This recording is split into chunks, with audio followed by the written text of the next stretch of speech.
Hey guys, what's going on? Mike, Fieldcraft Survival, here in the HQ on the back of the Land Cruiser. Want to talk to you today about tourniquet holders.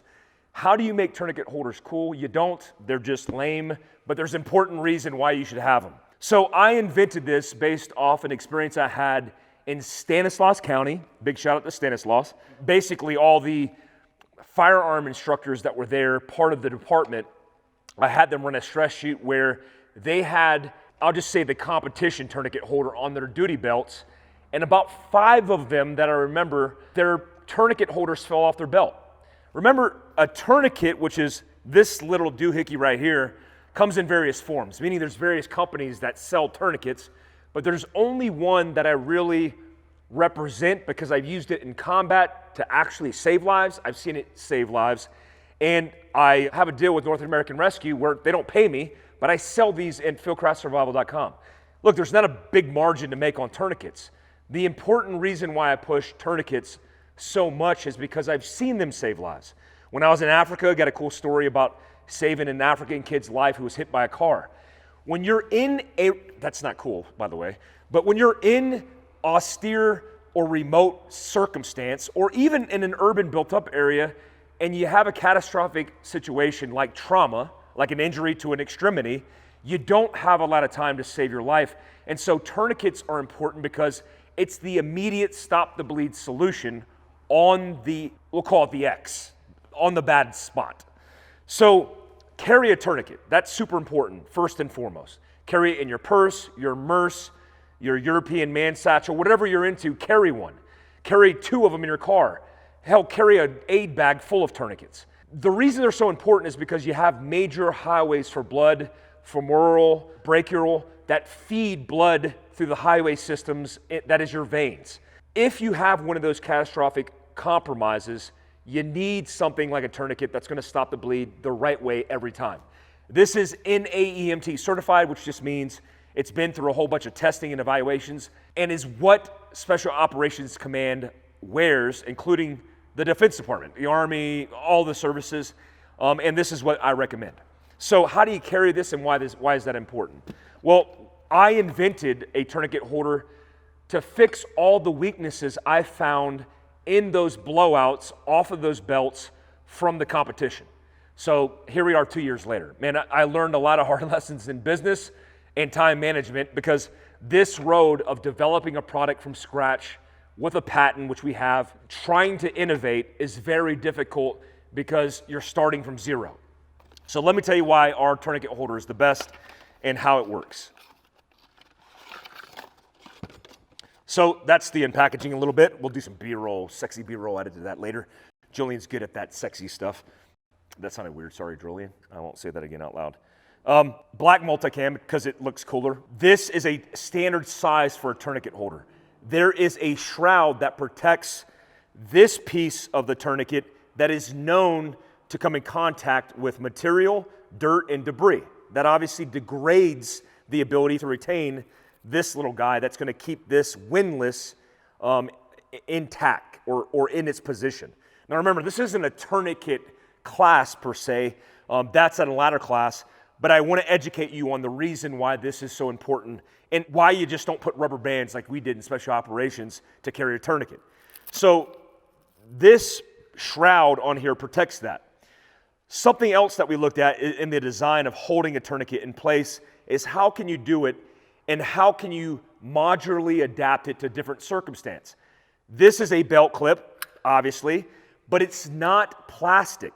One of the faults in the competition is they use plastic to hold it onto a belt, and then they use these metal screws to tie in another piece of plastic, which becomes its fail point. It's the reason these blew off the belt.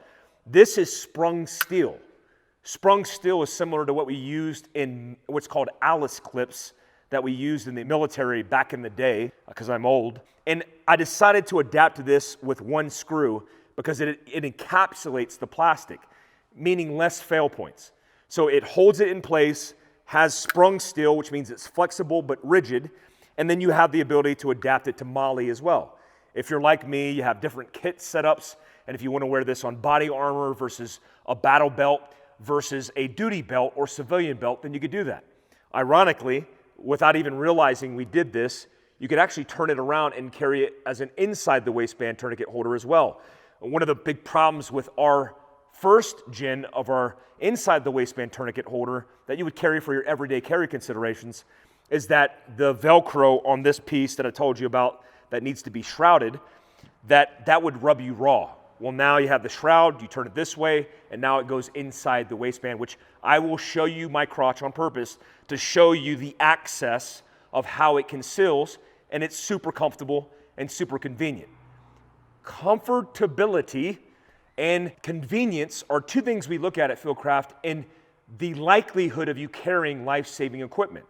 If it's uncomfortable, meaning you have to attach it to your belt with rubber bands every morning, you're probably not going to carry it. So that's part of it. In addition to that, we looked at the front side of it, and I realized that if you are a casualty, meaning you're bleeding from a femoral or brachial bleed, and you're trying to save your life, you're not going to be in a perfect position. My favorite is when we do tourniquet training and the guy like wraps the tourniquet around their leg to apply it as if you're going to be able to move your leg at all with severe trauma. I think that's comical, but I digress. Well, we made a slot here so you could egress it or get it out from the front as opposed to just a 12 o'clock position.